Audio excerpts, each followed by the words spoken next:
I had 4 seconds before my ex reached me. Rain glazed the marble, and Marcus was already behind me. I didn't think.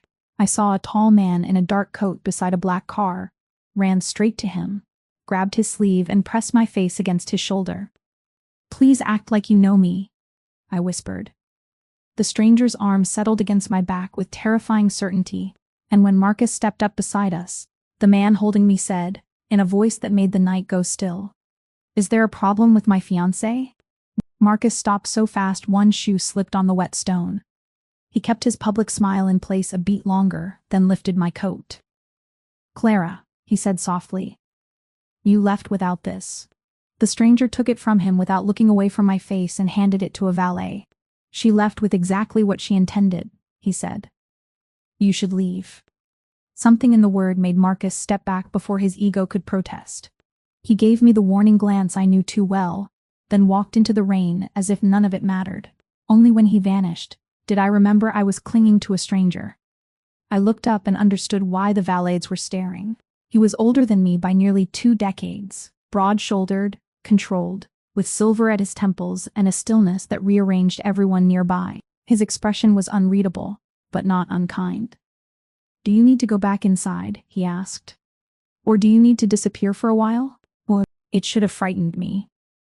Instead, relief hit so hard my knees weakened. "Disappear," I said. He opened the rear door of the waiting car and let me get in first. Just space and a way out. When he slid in beside me, the driver pulled away without asking questions. I moved instinctively toward the far door and managed. "I'm sorry. I just needed him to think that you weren't alone," he finished. Then he said, "My name is Enzo Romano." Of course it was. In New York, everybody knew that name. Hotels. Transportation. Rumors. I laughed once, shaky and incredulous. "Naturally," I said. "Why not make tonight stranger?" One corner of his mouth shifted. "And you are Clara Dawson. You checked into the mezzanine gala 40 minutes ago. My staff notices guests." "Then your staff knows I'm making a scene," I muttered. "No. My staff knows a distressed woman asked for help and received it. Start with the part that matters. Who was he?" Marcus Hale had once seemed steady. He remembered birthdays, tipped well, and praised me long before he called brilliance difficult. I was 30, a corporate compliance analyst. Numbers stuck in my head. Patterns bothered me until I named them. Marcus used to say that made me extraordinary. Later, when my questions became inconvenient, he called it paranoia. I gave Enzo the short version first. Marcus and I dated for nearly 2 years. I ended it 6 weeks ago after realizing he had been asking suspiciously precise questions about files I handled at work. When I stopped answering, he became dangerous in a patient way. He sent flowers after I asked him not to. He appeared outside my apartment by coincidence. He insisted I was overreacting until my fear felt embarrassing. Tonight he cornered me outside the gala and said we needed to fix the story. Enzo's face changed by almost nothing. "What story?" he asked. I told him about the packet I found in my mailbox 3 weeks earlier, filled with copied authorization summaries. Several vendor names were highlighted. One matched a company Marcus had casually asked about months before while pretending to make dinner conversation. That was when I realized he had never been curious. He had been collecting access. When I confronted him, he smiled and told me I was finally catching up. The car stayed quiet except for the rain. I named the vendors Marcus seemed most interested in. Enzo asked me to repeat 2 of them. When I did, he said, "Those companies touched a renovation chain tied to one of my properties. I've been tracing irregular payments around them for months." I turned toward him. "You were saying my ex is connected to your business problem?" "I'm saying," Enzo replied, "your ex just became more useful than he intended. Any sane woman would have asked to get out immediately. Instead I said, 'Useful to who?'" He regarded me for a beat. "Tonight, to me. Tomorrow depends on what you choose." He told the driver to head to a private entrance at another Romano property. "You should not go home tonight. If Marcus has been watching you, your apartment is the first place he'll look. You can leave after tea and a secure ride." Marcus had always offered care like bait. Enzo offered options and left the door visible. A compact woman with sharp eyes met us in the private lounge and introduced herself as Teresa, his head of security. Before she drove me away, Enzo asked one last question. Has Marcus tried to get you to confirm anything in writing? I frowned. He keeps pushing me to say I reviewed certain files and had no concerns. Enzo exchanged a glance with Teresa. Then whatever he is protecting is still active, he said. I should have gone home, slept, and never seen him again. Instead, I heard myself say, if I can help expose it, I want to. My sister Lena looked thrilled and horrified when Teresa walked me upstairs and checked every lock. At 7 the next morning, Marcus sent lilies. Lena took one look and dropped the whole vase down the trash chute. By 9, Teresa had invited me to a meeting at Romano Tower with council present. The conference room on the 42nd floor overlooked the city. Enzo was there with Teresa and the group's general counsel, Sophia Armand, who looked like she had never lost an argument that mattered. Nobody offered reassurance. They laid out what they knew. Shell vendors had been siphoning money through contracts across hospitality, transport, and facilities. Someone inside the Romano structure was feeding those vendors privileged information. Marcus connected to 2 intermediaries already on Teresa's radar. Sophia slid a folder toward me. Inside were filings, invoice chains, board minutes. Enzo saw my reaction. I needed to know whether you were unlucky or involved, he said. I know which now. The bluntness steadied me more than false comfort would have. We worked through records. I flagged duplicated formatting across supposedly unrelated vendor submissions. Teresa marked security gaps near service entrances. Sophia found approval chains that kept looping through a holding company managed by Enzo's cousin Dominic Romano. Marcus had seen me with Enzo in the hotel driveway. And if that sighting was already moving, someone would turn me into a story before I could become a witness. A story about what? I asked. Teresa answered dryly. Ambition, seduction, and the eternal hazard of rich men.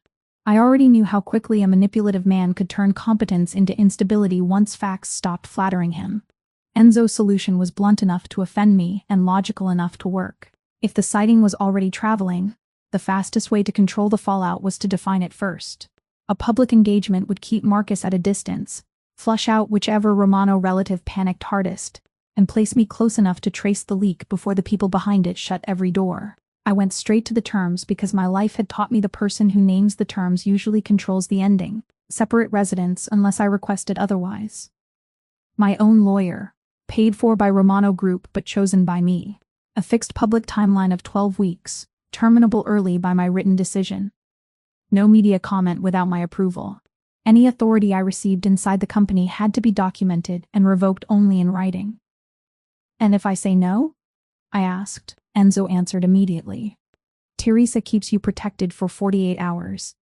Sophia coordinates with your attorney. I proceed without you. That answer made yes possible. By evening, a controlled photograph showed us leaving Romano Tower together, my ring finger occupied by a diamond that looked more legal than romantic. Gossip accounts lost their minds before midnight. Marcus called 7 times. I answered none of them. Instead, I moved into a suite at the Romano Grand, large enough to make me distrust the ceiling height. An hour later, Enzo knocked once and entered only after I said yes. He brought a schedule, not roses. He never told me what to wear, how to smile, or who to be. Our first public appearance as an engaged couple took place at a museum fundraiser under whalebones and old money. Cameras flashed as soon as we stepped out. Dominic found us within minutes, handsome in the polished way of inherited charm.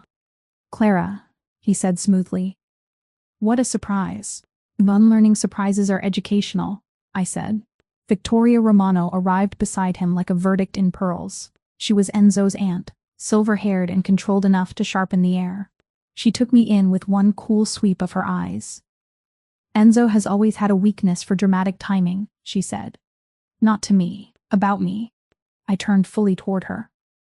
Then I must be unusually inconvenient, I said. For the next hour I learned the architecture of family power through glances, seating charts, and who believed courtesy was optional. Dominic asked whether I had any experience in hospitality. I told him my expertise was risk. Victoria wondered if publicity might distract Enzo from serious decisions. I asked whether she often mistook optics for governance. More important than the words was what I noticed underneath them.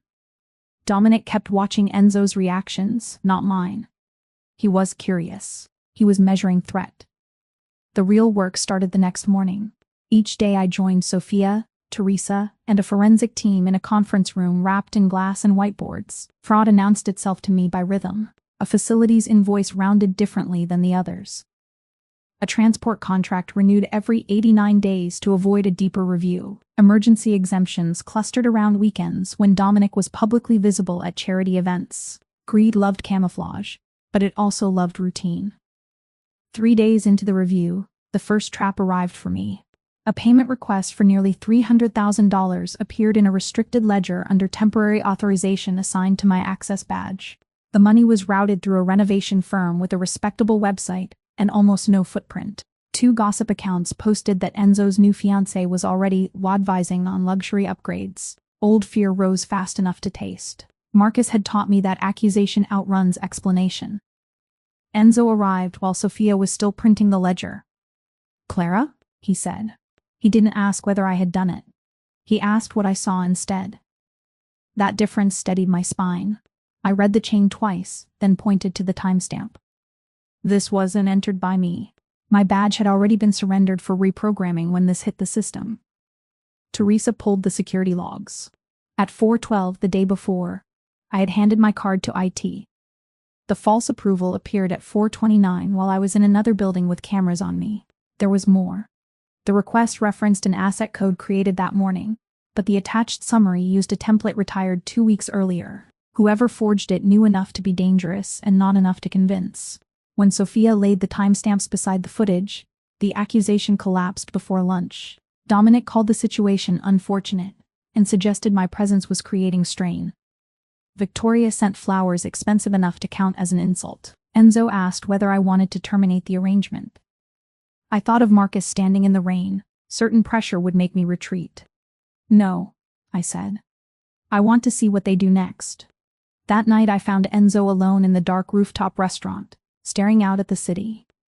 "I almost moved you to Zurich in my head," he said without turning. "That's how I solve threats when I'm angry. I create distance." I walked closer. "And you did it because?" He faced me then. "Because you are not a package to secure." It wasn't romantic. Enzo named the impulse and chose against it. A week later we flew to Chicago to inspect one of Romano Group's flagship hotels because perfect quarters in an imperfect industry usually meant someone had trained the numbers to smile. On the plane I reviewed shuttle expenses while Enzo took clipped calls in Italian. Halfway through the flight I noticed transport maintenance had risen steadily while guest transfer volume stayed flat.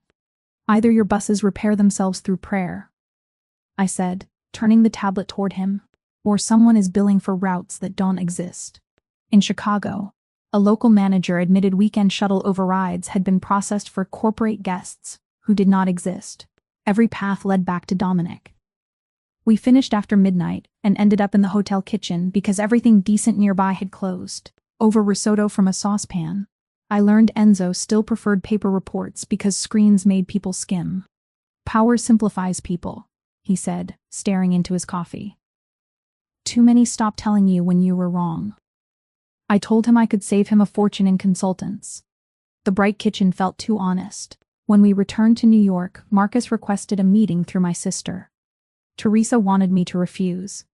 Sophia wanted the refusal in writing. I surprised everyone, including myself, by saying, "Why want to hear what he thinks he can still sell me?" We met in a conservatory cafe with enough cameras to comfort Teresa. Marcus arrived wearing remorse like tailoring. "You look tired, Claire," he said, using the wrong version of my name the way he always did when he wanted me slightly off balance.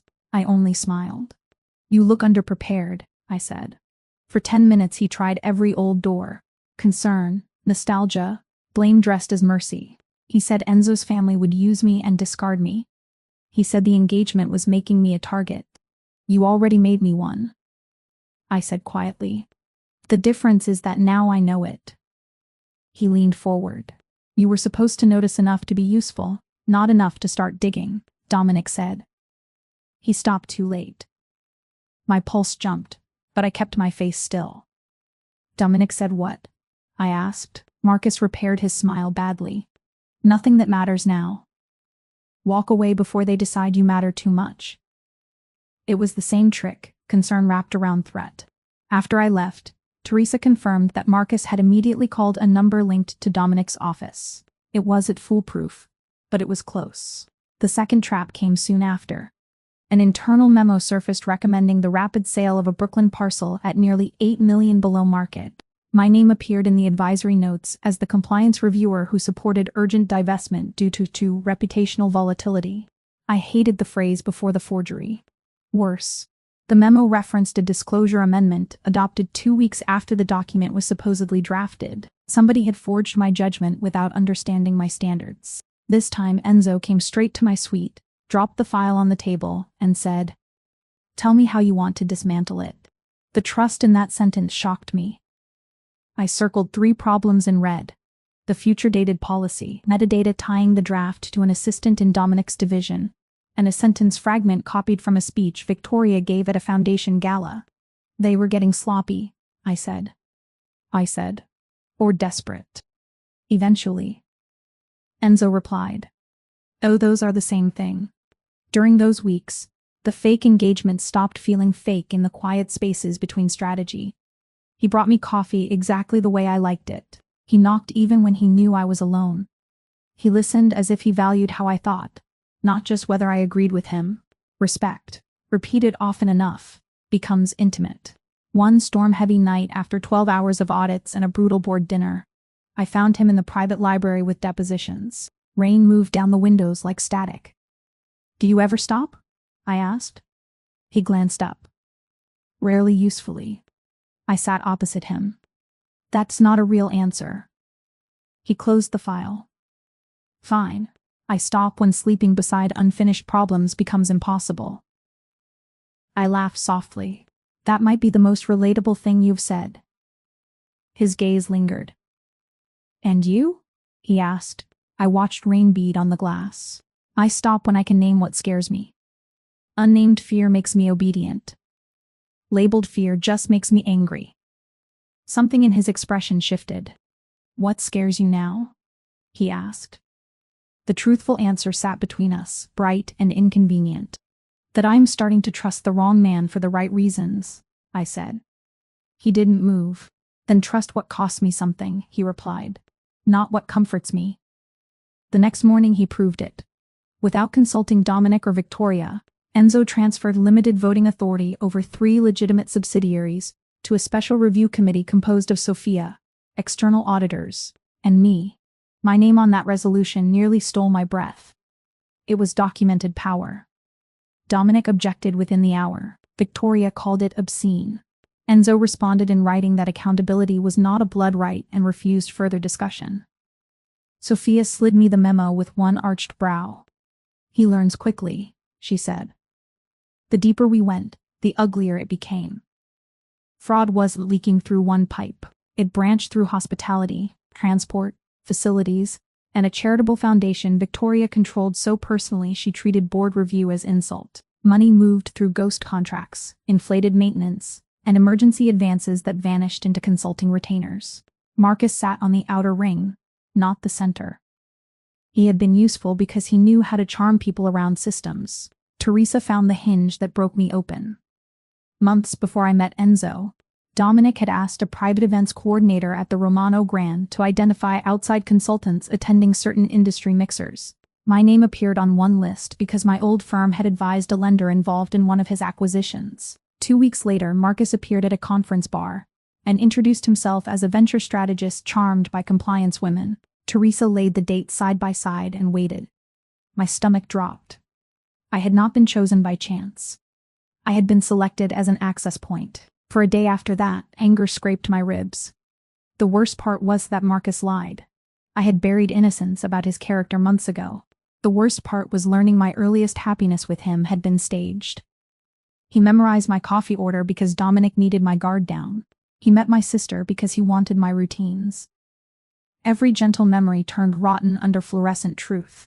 I made it through 2 meetings, locked myself in my bathroom, and cried where no one could recast it as instability. Enzo found me anyway by waiting outside until I answered. When I opened it, he looked at my face and stayed silent long enough to let me keep my dignity. I feel stupid, I admitted. My voice cracked on the word. He leaned one shoulder against the wall, leaving me space to refuse comfort if I wanted. No, he said finally. You feel violated. Those are not the same thing. Don't insult yourself by using the smaller word. I covered my mouth and nodded because he was right. He didn't touch me until I stepped closer. Even then he moved carefully, as if my consent should matter inside grief as much as anywhere else. Against him I realized how differently my body answered kindness than control. Marcus used comfort to interrupt my thinking. Enzo held me as if feeling and thought could survive the same room. When I pulled back, embarrassed by the dampness on his shirt, he said, "Whatever part of this was designed to make you doubt yourself has failed. I won't help it succeed." We still didn't kiss. Instead, we did something more dangerous and stayed honest. I told him about the first time Marcus corrected my memory in front of friends, until I apologized for an event that later proved never happened. Enzo told me his father had trained him to believe decisive men should never revise themselves in public. "It's a terrible education," he said, "especially if you were intelligent enough to know when you were wrong." I looked at him and understood that for all his power, he was still unlearning inheritance. It made him more human. The next attack came through gossip and media. An anonymous source claimed I had altered internal files to conceal conflicts of interest tied to my former employer. Sophia wanted an injunction. Teresa wanted the source exposed. I wanted an independent forensic review published before rumor hardened into folklore. "If we suppress the story, it grows teeth," I said. "If we invite scrutiny and I survive it, they lose their favorite weapon." Enzo listened and then said only, "Do it your way." For 6 days, external auditors examined every document I had touched inside Romano Group. I handed over passwords, calendars, notes, even unfinished drafts. By the end, they concluded every suspicious alteration had occurred either before my access began, after it was suspended, or through mirrored credentials requiring administrative privileges I never possessed. When the report went public, Dominic called it a procedural misunderstanding. Teresa wrote that phrase on her whiteboard and drew flames around it. My first real break came from something embarrassingly human. I was reviewing shuttle reimbursements at 2 a.m. when I noticed emergency approvals clustered not only around Dominic's public appearances but around Victoria's Foundation dinners. The amounts differed, but the deposit destinations kept brushing the same account network tied to a dormant consulting entity registered to Marcus's law school roommate. I ran the dates against event calendars and found the same 6 nights recurring over 18 months. Those 6 nights led us to a warehouse lease in Newark, a records company, and a security contractor billing Romano entities for archival transfer support. Teresa traced 2 employees who did not exist. Sophia traced a board waiver signed while Enzo was overseas. I traced the internal justification memo to Dominic's office, and a supporting expense note to Victoria's assistant. Suddenly, the fraud was no longer a series of leaks. It was infrastructure protected by people who thought family status made oversight vulgar. When Victoria invited me to dinner at her townhouse the following Sunday, everybody understood it was not hospitality. Enzo asked whether I wanted him there. "No," I said. "If she wants to assess me as an independent threat, she should have the courtesy of meeting one." Victoria received me in emerald silk and a dining room full of portraits stern enough to issue rulings. Dominic arrived late wearing a smile sharpened for witnesses. Victoria wondered whether my parents were proud of how quickly I had adapted to this level of life. I told her my parents taught me that borrowed status was fragile and self-respect was not. Dominic asked whether compliance work ever tempted me to confuse technicalities with wisdom. I said technicalities were just rules people resented when those rules finally noticed them. Halfway through dinner, Victoria set down her wine glass and said, "You do realize Enzo tires of opposition when it begins to sound like intimacy." I met her eyes. "Then he and I define boredom differently." She stopped disguising contempt after that. "You think because he lets you speak in meetings you matter," she said. "Men like Enzo enjoy resistance right up until it inconveniences legacy." I folded my napkin carefully. "No," I said. "I think I matter because when facts inconvenience legacy, he has started choosing facts. You were angry because that makes blood less decisive than competence." For the first time all evening, Victoria had none. Dominic's jaw tightened. I left dessert untouched and walked out feeling the line beneath my feet harden. Enzo was waiting in the car outside because he distrusted everyone else.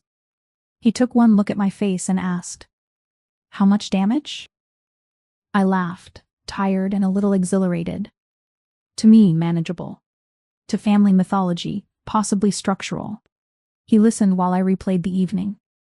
When I finished, he leaned his head back against the seat and closed his eyes for a moment. "I should have sent flowers," he said. "You should send the bill for rebuilding her worldview," I replied. His laugh felt like a promise. A week later, Dominic tried to frame me again. A confidential box of foundation files went missing from the Newark Records facility and reappeared, half-opened, in a private conference room I had used that morning. Security footage showed a woman in my coat entering the corridor from a blind angle. Unfortunately for Dominic, years of being told my memory was dramatic had made me obsessive about details. The real coat I wore that day had a broken inner button I kept meaning to repair. The woman on camera buttoned hers cleanly at the waist. Tiny difference. Enough difference. Teresa expanded the footage, traced badge swipes, and identified a duplicate access card issued to a temporary contractor hired through Dominic's transport division. The contractor vanished by noon. Dominic called that regrettable. Victoria called it proof that chaos followed me. Enzo called an emergency executive session and removed the security chief who authorized the duplicate card. Watching him do it, I saw the difference between power used for ego and power used to cut rot from the beam. One left everyone smaller. The other made room. Marcus made one final private attempt 3 days later. He sent a handwritten note to Lena's apartment asking for one meeting with no games and only truth. By then I no longer believed truth arrived through him by accident. Still, I agreed on the condition that Sophia's associate and Teresa remained visible nearby. We met in a mediation room so bland it practically confessed nothing. Marcus looked thinner, shinier around the eyes, like a man sleeping badly inside expensive lies. "Dominic will burn me for this," he said before sitting down. I almost admired that. "Then you chose a poor employer," I said. He admitted it began as information gathering.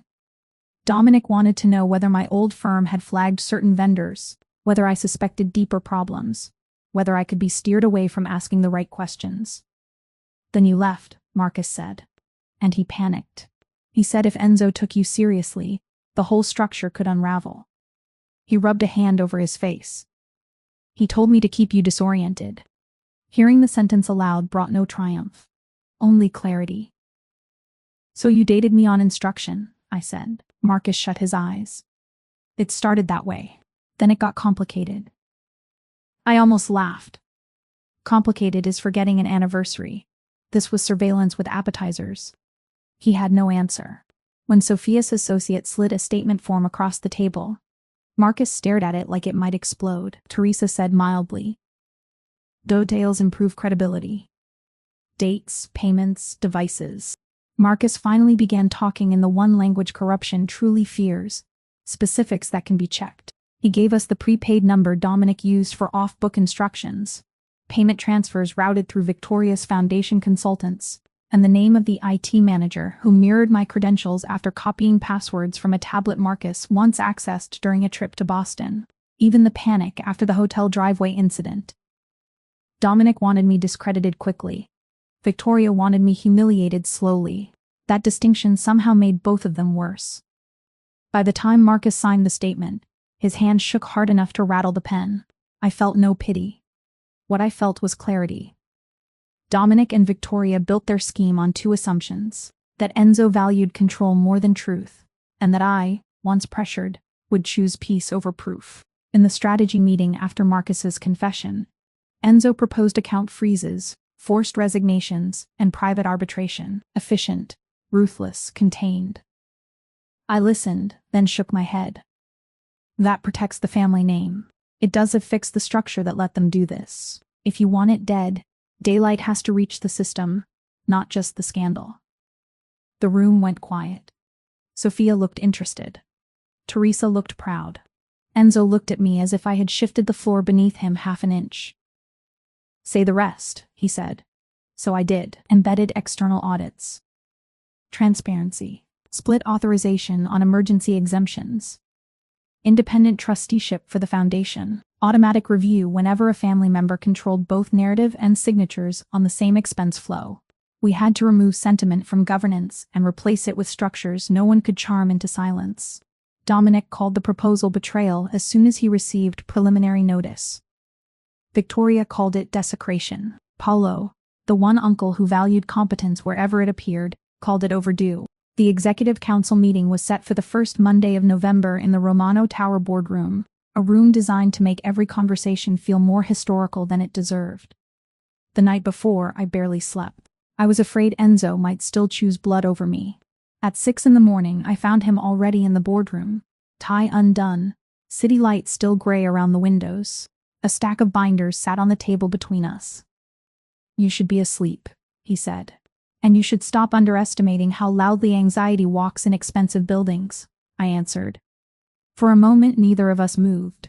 Then he came around the table and stopped close enough that I could feel the heat of him. "If I hesitate today," he said quietly, "it will be because destroying something old still feels like disloyalty, not because you are wrong." That honesty mattered more than reassurance. "Then hesitate for a second," I said. "Not for a lifetime." His eyes searched mine with that terrible steadiness I had come to rely on. "Whatever happens in that room,